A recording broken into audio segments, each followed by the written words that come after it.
मतदारसंघामध्ये करताय कोरेगावमध्ये? कोरेगाव शहराचा विकास करण्याचं स्वप्न आम्ही पाहिलं होतं. आम्ही जे निवडणुकीमध्ये या ठिकाणी शब्द दिले होते ते शब्द पूर्ण करण्यासाठी ती शब्दपूर्ती आज होते. कोरेगावकरांना कित्येक वर्ष नदीचं सरळ पाणी येत होतं, अत्यंत गढूळ आणि घाण पाणी येत होतं. आज इथं फिल्ट्रेशन प्लांट आम्ही उभा केला आहे. याच्यामुळं त्याची ट्रायल पण खूप चांगली झालेली आहे, क्षमता पण चांगली चालू आहे.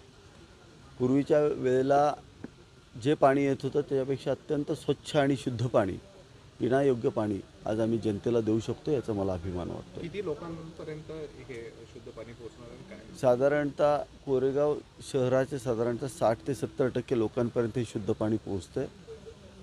आता नवीन अजून एक आपण योजना आणतो आहे, 700 MLDची योजना आणतो आहे.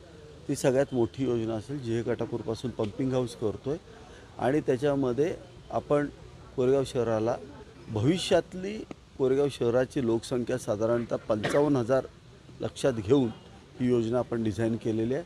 अत्यंत चांगली योजना आहे आणि लवकरात लवकर या राज्याचे मुख्यमंत्री एकनाथजी शिंदेसाहेब आणि मुख्यमंत्री देवेंद्रजी फडणवीस साहेब या योजनेला मान्यता देतील असं मला विश्वास वाटतो. साहेब, सगळ्यात महत्त्वाचं जे मागचं सरकार होतं महाविकास आघाडीचं, त्यामध्ये निधी मिळाला नव्हता, बऱ्यापैकी दुर्लक्ष होत होतं असा आरोप होता. मात्र आता सरकार बनल्यानंतर भाजप आणि शिंदे गटाचं सरकार बनलं, त्याच्यानंतर 20 कोटी रुपयाचा तुम्ही निधी मिळवला.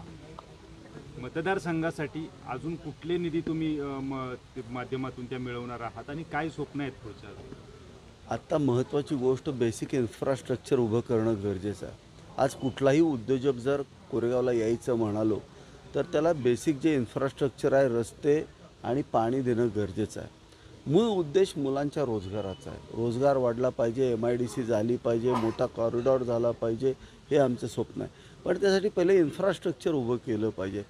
त्याच्याबरोबर कोरेगावच्या बरोबर कोरेगाव तालुक्यातल्या जनतेसाठी एक महत्त्वाकांक्षी प्रकल्प या ठिकाणी मी उभा करतो आहे. त्याची जमीन आता शेवटच्या टप्प्यात आहे. लवकरच ती साधारणतः 3.5 ते 4 एकर मॅप्कोमधली जागा आत्ता आमच्या नावानं होईल. मागच्या सरकारमधल्या उपमुख्यमंत्र्यांनी ती जागा आमची जाणीवपूर्वक 2.5 वर्ष आम्हाला मिळून दिली नाही. निधी मिळाला होता तरी पण जिरवण्याच्या नादामध्ये त्यांनी जाणीवपूर्वक कलेक्टरला सांगून ती जागा तशीच दाबून ठेवली होती. पण आत्ता मुख्यमंत्री झाल्यानंतर एकनाथजी शिंदे साहेबांनी कलेक्टरना सक्त सूचना देऊन आणि महसूल विभागाच्या आयुक्तांना सूचना देऊन आज ती जागा नगरपंचायतीला वर्ग करण्यात आलेली आहे. तुम्ही म्हणाला की एवढे वर्ष कोरेगावकरांना हे गढूळ पाणी प्यायला लागत होतं, काय कारण आहे इतके वर्ष हा प्रकल्प व्हायला वेळ लागला? त्याचं कारण राजकीय क्षमतेचा अभाव होता. या ठिकाणी आज कोरेगावकरांनी एक हाती सत्ता आमच्याकडे दिलेली आहे.